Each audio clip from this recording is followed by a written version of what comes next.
February 3, 1944, near Cassino, Italy, just after dawn. Cold mist hangs low in the valley, clinging to the olive trees and shattered stone walls like breath that refuses to leave. Somewhere beyond the ridge, engines idle, not tanks, not guns, but trucks, hundreds of them. You can hear the sound before you see anything, a low, steady growl, mechanical and patient, rolling forward without urgency. Inside a requisitioned farmhouse overlooking the road, three captured German officers stand by a cracked window. Their uniforms are dusty but still neatly worn. A Hauptmann adjusts his gloves.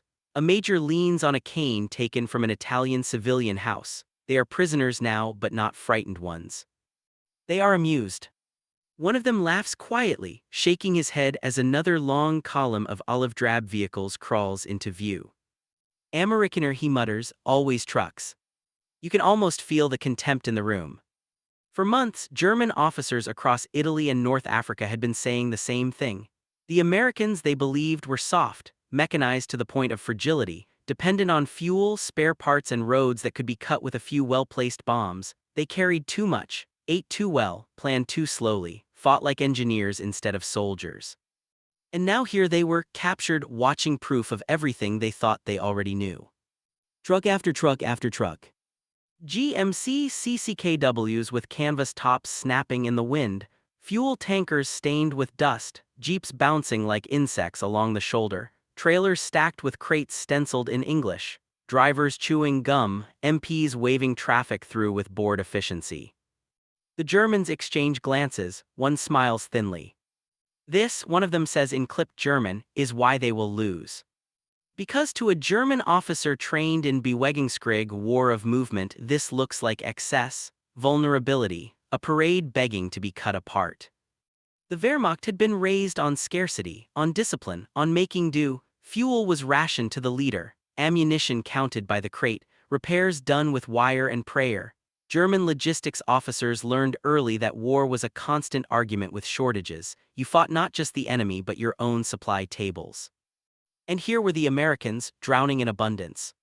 The officers begin to talk more freely now, confident their captors either don't understand German or don't care. They need 10 trucks where we need one. They move like merchants, not soldiers. Cut their fuel and the whole thing collapses. They laugh again. Outside, the column does not stop. The trucks roll past for hours.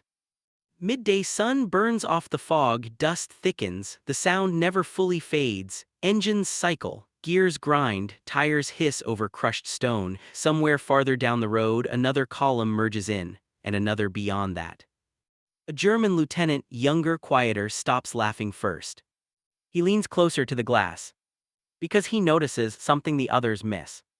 The spacing. The order. The way vehicles peel off without confusion. How broken down trucks are calmly pushed aside while replacements slide into position. How traffic police redirect flows without shouting. How fuel tankers appear exactly where they're needed, not bunched, not frantic. This is not chaos. It's choreography. And it keeps going. Hour after hour. By late afternoon, the laughter has thinned, the officers stop talking, they simply watch. Below them, American soldiers unload crates with practiced rhythm. Nobody rushes, nobody hesitates, there is no drama, just motion, endless motion.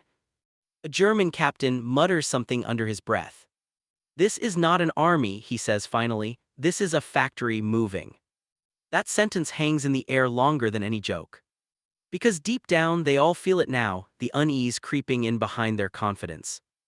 German doctrine had always taught that logistics were secondary, important, yes, but subordinate to leadership, morale, and decisive action. The decisive battle would break the enemy, supplies would follow victory, not create it. But what if that assumption was wrong? What if the Americans were fighting a different kind of war entirely? From their hilltop, the officers can see miles of road threading through the valley, and every stretch of it seems alive, not chaotic, not desperate. Systematic. Relentless. A sergeant enters the room and says something in German. The prisoners are to be moved soon. The officers nod absently. Their attention is still outside. One of them asks quietly, almost to himself, how many of these trucks do they have? No one answers. Because no one knows. And that uncertainty, that first crack, is more unsettling than any defeat. Weeks earlier, in staff rooms from Rome to Berlin, analysts had predicted that American logistics would collapse once the fighting intensified.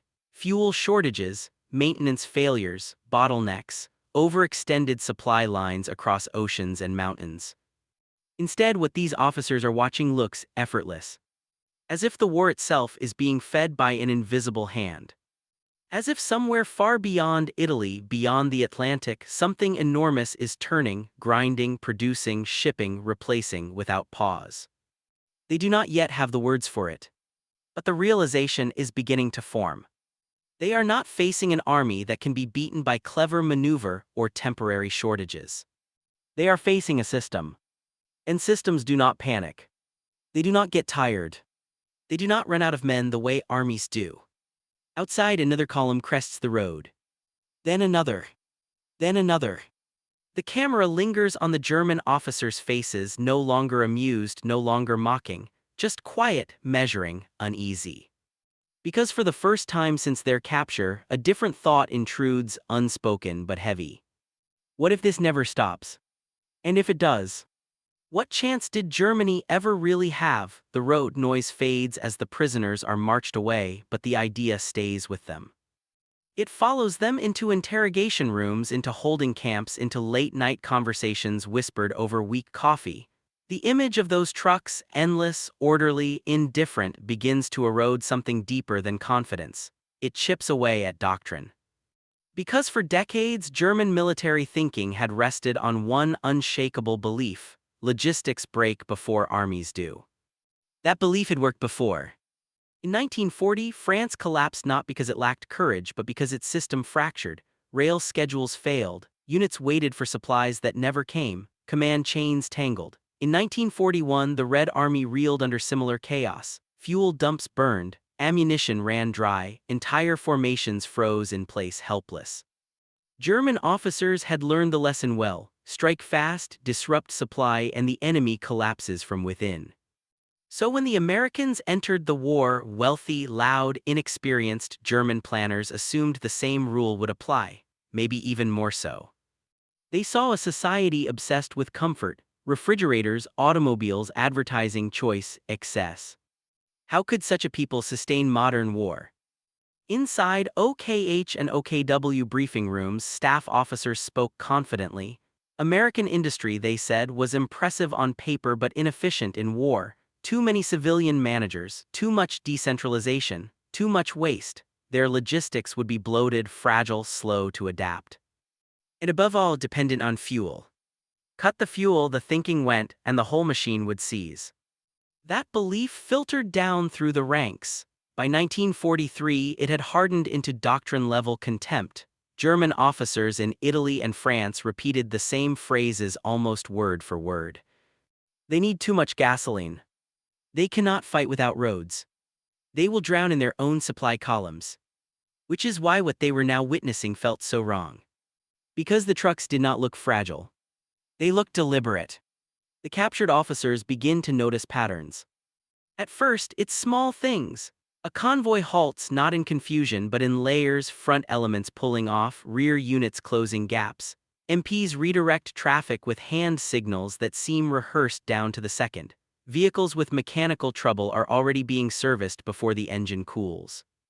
Spare parts appear as if summoned. Fuel bowsers arrive before tanks run dry. And everywhere, paperwork moves with the same rhythm as the trucks: clipboards, manifests, stamps, signatures. Quiet men with pencils ensuring that nothing goes missing. This is not improvisation. This is choreography. One officer, a former logistics major from the Eastern Front, watches closely. His experience tells him what chaos looks like: horses dying in the snow, fuel frozen solid, supply columns shattered by air attack. He knows what desperation smells like. This is not it. This is confidence. The Americans are not rushing because they don't have to. They are not hoarding because they know more is coming. They are not afraid of running out. That realization hits harder than artillery. Somewhere south of Rome, another group of captured officers is allowed to observe a supply yard.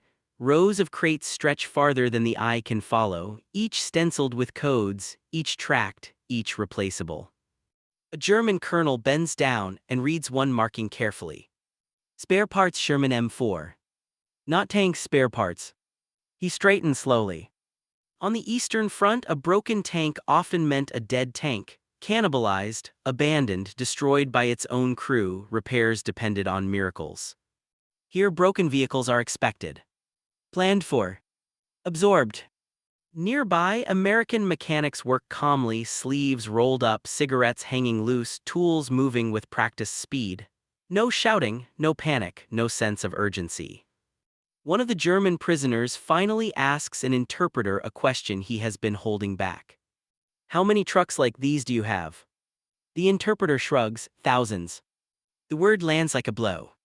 Thousands. Not in total. In rotation. In reserve. In motion. The German officers exchange looks. Their worldview, built on scarcity, begins to crack. Because scarcity creates caution. Abundance creates tempo. And tempo wins wars. Back in German-held territory, reports are starting to circulate, filtered, softened, sometimes dismissed, but impossible to ignore. Reconnaissance officers note that American formations recover unusually fast after setbacks. Units shattered in one engagement appear weeks later at full strength. Tank losses do not slow advances. Supply dumps reappear after air attacks. Staff officers begin adding uncomfortable footnotes to their assessments. The enemy's logistical depth appears greater than previously estimated. American replacement flows remain uninterrupted. Fuel shortages not observed. These lines are understated. German military writing always is, but beneath them lies unease. Because if these reports are accurate, then the foundational assumptions of German operational planning are wrong. And if those assumptions are wrong, everything built on them begins to wobble.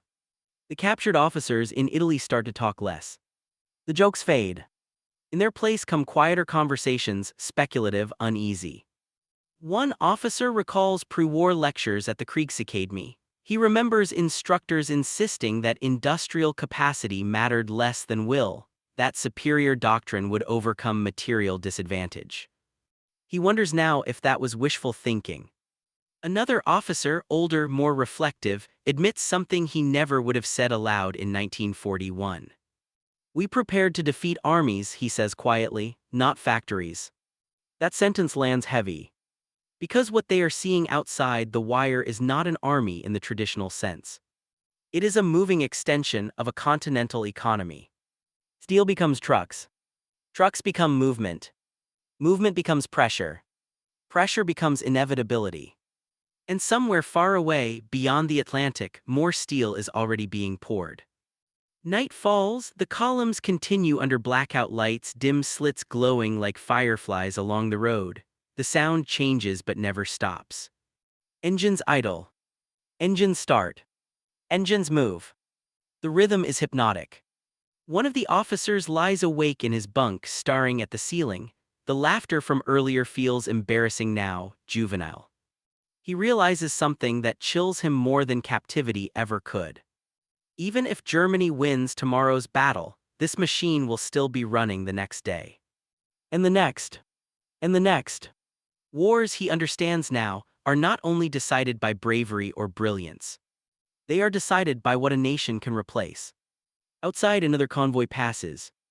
And with it, the quiet understanding that this war is no longer about who fights better, but about who can keep fighting forever. The camera lingers on the road once more. A final truck disappears into the darkness. And somewhere deep inside the German officer corps, a terrible question begins to form. If this never stops, how does it end? March 1944, southern Italy before sunrise. A thin rain taps against corrugated metal roofs as floodlights flicker on across a sprawling American depot. The light reveals something no battlefield map ever showed: scale, rows upon rows of trucks idle in disciplined silence. Crates stack higher than houses. Fuel bladders sit like dark lakes behind earthen berms. Forklifts hum, clipboards move, engines warm. This is not the front. This is the heart. From a nearby ridge, a small group of German prisoners watches under guard. They've seen columns before, roads filled with motion, but this feels different. This feels permanent. One officer whispers a word almost reverently now. System. Because what lies before them is not improvisation or momentum, it is architecture. The American war effort, they are beginning to realize, does not depend on genius commanders or brilliant maneuvers. It depends on process, on repetition, on planning done months, even years before a single boot touched Italian soil. And that realization carries a quiet terror. Far from the front, across the Atlantic, the machine had already been turning long before these officers were captured. In Detroit, Cleveland, Pittsburgh, and dozens of other cities, factories once dedicated to civilian life had been retooled with ruthless efficiency. Automobile plants became tank arsenals. Refrigerator lines became aircraft assembly halls. Typewriter factories stamped out machine gun parts. But the key was not just production. It was standardization. American engineers made a radical choice early in the war. Parts would be interchangeable, not similar, identical. A bolt made in Ohio had to fit a truck assembled in California and repaired in Tunisia. To German logisticians, trained in specialized craftsmanship and precision fitting, this was almost heretical. But it worked.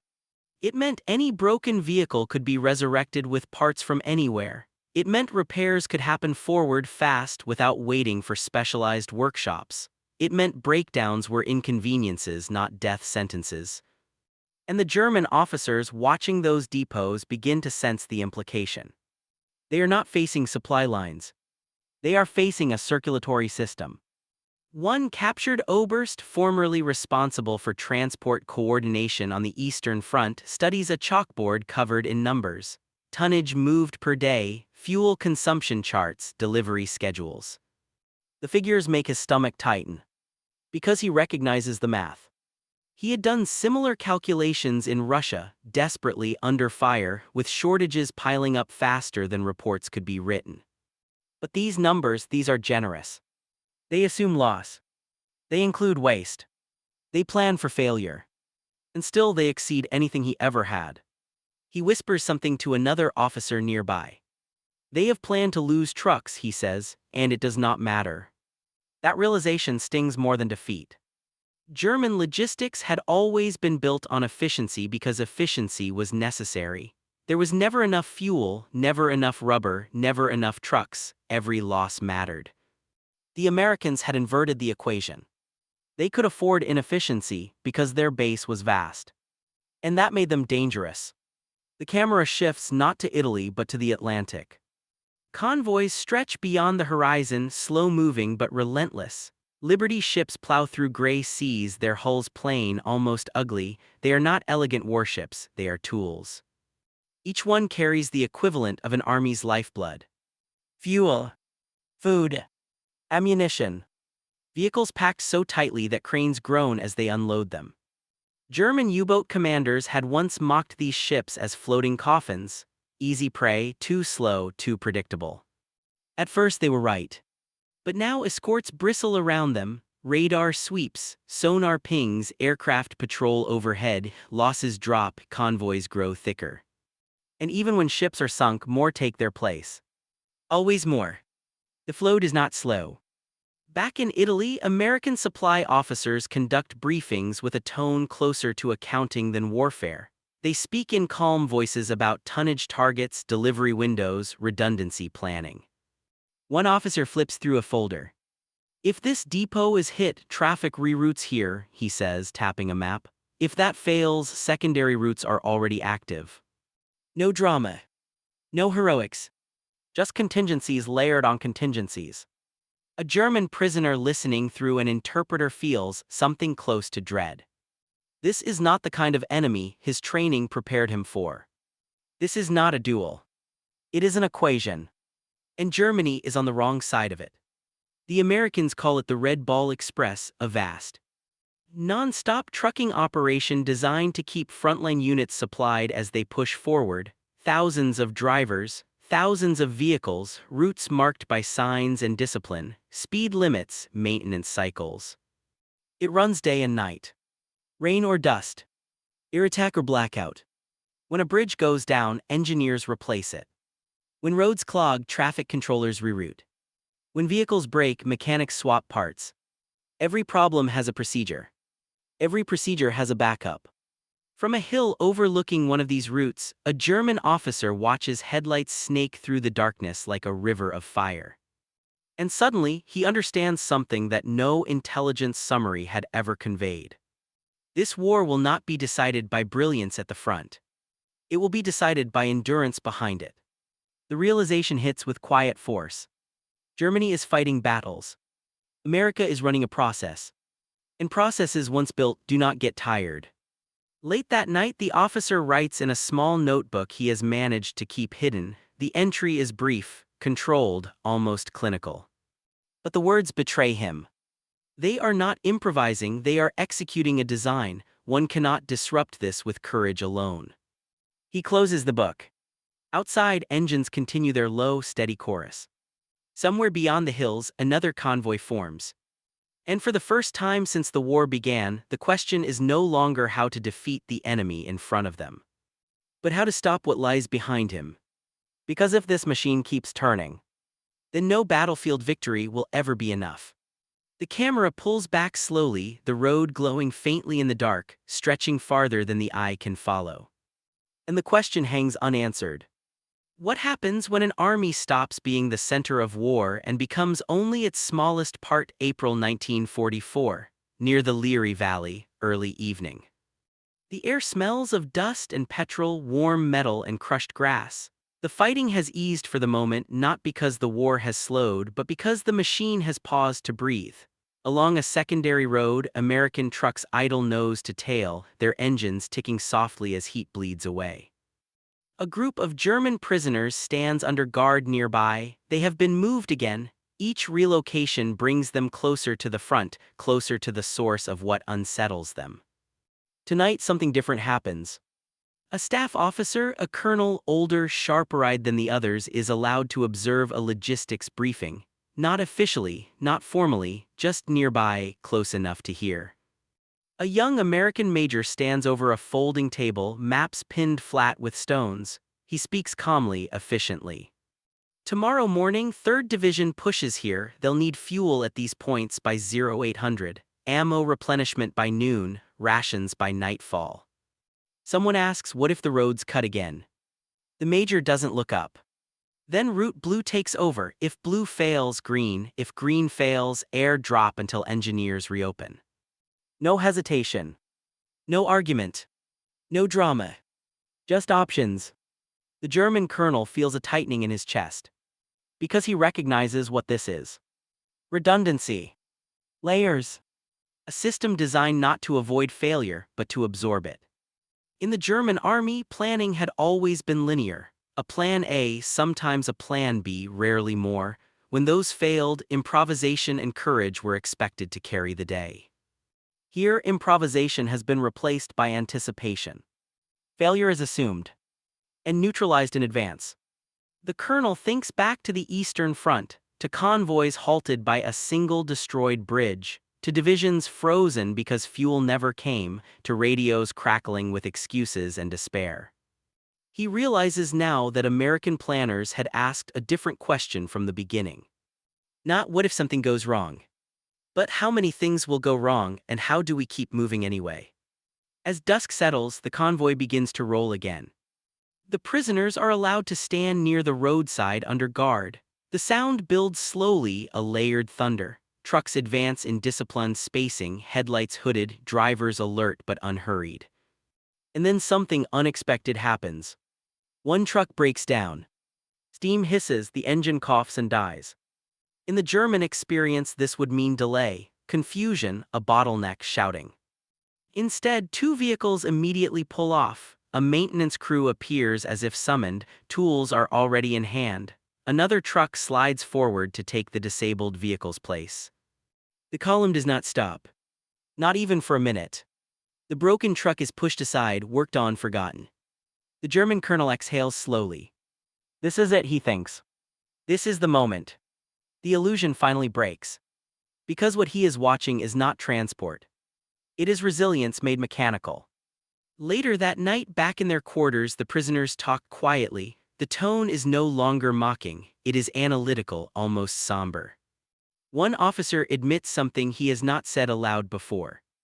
"We always believed their strength was superficial," he says. "Too much comfort, too much material, no hardness." He pauses. "But comfort," he adds slowly, "is what allows endurance." No one argues. Another officer, younger, more blunt, voices the thought that now hangs over all of them. If they can do this here, what are they doing back home? The room falls silent. Because the implication is terrifying. If this is merely the forward edge of American power, a fraction extended across an ocean, then what must the center look like? What scale of production, organization, and coordination lies behind it? That question begins to haunt German thinking in the spring of 1944. Interrogation reports from POW camps start to change in tone. Less arrogance, more concern. Analysts notice a shift. References to American inefficiency give way to phrases like unexpected depth and remarkable continuity of supply. Even in internal memos, language softens. Confidence becomes caution. Caution becomes unease. The belief that Allied logistics will collapse under pressure quietly disappears, replaced by a far more dangerous realization. Pressure does nothing to this system. It feeds it. The camera drifts now to another place, another moment. A rail yard in southern Italy, boxcars stretch into the distance, cranes swing crates into position, forklifts dart between stacks, officers' checklists, clerks stamp forms. Everything moves with calm purpose. A German prisoner watches the scene unfold and finally says what no one else has dared to say aloud. "This is not a war economy," he murmurs. "This is a permanent one." The words hang heavy. Because a permanent system does not gamble on victory. It plans for duration. For replacement. For years. And suddenly the idea of outlasting the Americans feels absurd. Outside, the sun sinks low, casting long shadows across the yard. The noise never fully stops, it only changes rhythm. Engines idle. Engines start. Engines move. The pulse continues. And with it comes a final, creeping realization, not dramatic, not explosive, but devastating in its quiet clarity. Germany is not losing because its soldiers are inferior. It is losing because it is finite. And it is fighting something that is not. The camera pulls back higher now, showing roads branching outward like veins, glowing faintly in the dusk. They lead in every direction. They lead endlessly. And somewhere along those roads, the answer to the war is already moving forward, one truck at a time. The screen darkens. One final question lingers in the silence. If this is only the middle of the machine, what does the end look like? May 1944. Allied rear areas, Italy, late afternoon. The heat settles heavy now, pressing down on the camps and depots like a physical weight. Dust coats everything: boots, crates, uniforms, even the air itself. Somewhere in the distance, artillery thuds faintly, but here the dominant sound is still the same steady rhythm of engines and movement. Inside a converted schoolhouse, several German officers sit at rough wooden tables. Maps hang crooked on the walls. Chalk dust floats in the sunlight. An American intelligence officer has left behind a stack of translated documents, unintentionally or perhaps deliberately. Numbers. Columns of them. At first glance they look harmless, bureaucratic, abstract. But one of the prisoners, a former logistics planner from Army Group South, stares at them longer than the others. His fingers tremble slightly as he traces a line across the page. Daily tonnage delivered. Fuel allocation per division. Replacement vehicle rates. Average turnaround time. His breath slows. Because now the system reveals its true scale. Not through spectacle. Through arithmetic. He begins doing calculations in his head, the way he once did under pressure in dugouts and rail offices. He compares the figures to what he knows from Germany's best months, from their peak efficiency. And the gap is staggering. American daily tonnage in Italy alone rivals what entire German army groups once received on the Eastern Front. Not at peak. On average. The officer swallows hard. This isn't superiority. It's asymmetry. He realizes that even if German forces destroyed half of what they saw, half the trucks, half the depots, half the routes, the remainder would still outpace anything Germany could assemble. This is not a balance of forces. It is a mismatch of realities. The camera cuts to archival-style imagery, long lines of trucks crossing Bailey bridges, railroad yards unloading freight at speed, dockworkers guiding cranes with practiced signals, clerks stamping forms, mechanics swapping engines, drivers climbing into cabs. Every role small. Every role essential. Every role replaceable. That the officer understands is the secret. The system does not rely on exceptional individuals. It relies on interchangeability. If one man falls ill, another takes his place. If one truck breaks, another rolls in. If one route fails, three more exist. German doctrine, by contrast, had always centered on excellence: elite officers, brilliant commanders, decisive leaders. When they were gone, the structure weakened. The American system does not care who you are. It only cares that the process continues. And it always does. That evening, the prisoners are allowed to talk more freely. Guards linger but do not interfere. Perhaps they sense the war's momentum shifting. The discussion turns reflective, less tactical, more philosophical. One officer admits something close to awe. "We thought industry was only preparation," he says, "but for them, it is the war." Another nods slowly. "They fight with organization." A third adds quietly, "and organization does not get tired." The words hang in the dim light. They realize now why American commanders can afford patience, why setbacks don't cause panic, why defeats are absorbed rather than feared. Because behind every engagement stands a reserve not just of men and machines, but of systems. Planning staffs that think in months and years. Factories that never sleep. Logistics officers whose victories are invisible but absolute. This is why the trucks never stop. Days later, the prisoners are moved again. This time, the route takes them past a massive supply hub under construction. Bulldozers roar, engineers shout measurements. New roads are being laid even as old ones are used.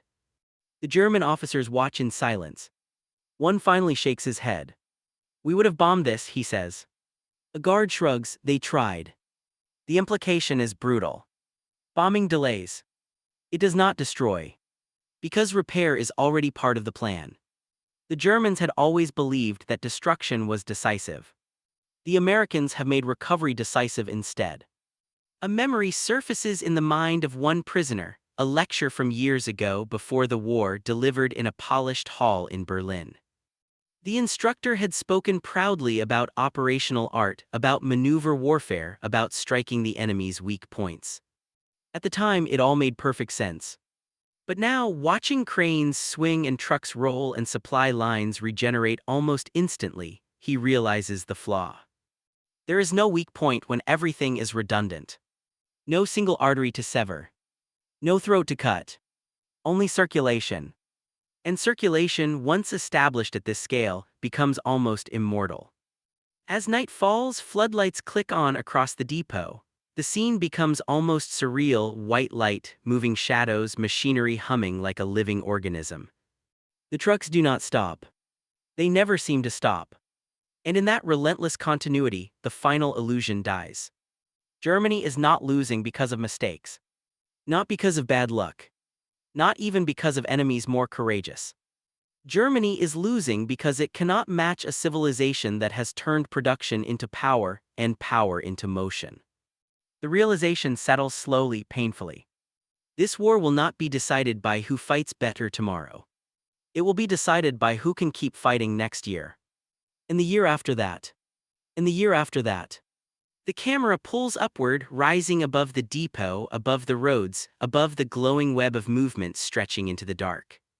The sound of engines blends into a low, steady hum like a heartbeat. Relentless. Unstoppable. The screen darkens. One final thought remains, unspoken but unavoidable. If this is what American logistics looks like in 1944, what will it become when the full weight of its industry is unleashed? June 1944. A temporary holding compound outside Naples. Early morning. The air smells of salt and diesel. Somewhere beyond the wire, the harbor cranes creak awake, silhouetted against a pale sky. Ships are already moving, dark shapes sliding into position as if on schedule because they are. A group of German officers stands in quiet formation, waiting to be transferred again. Their uniforms are more worn now, their posture less rigid. Time has done what captivity alone could not. They have seen too much. One of them, a former operations officer, watches a convoy unload with mechanical precision. His eyes follow a forklift as it deposits crates beside a growing stack marked rations. Type C. He reads the label without thinking. Then he stops. Because he remembers something.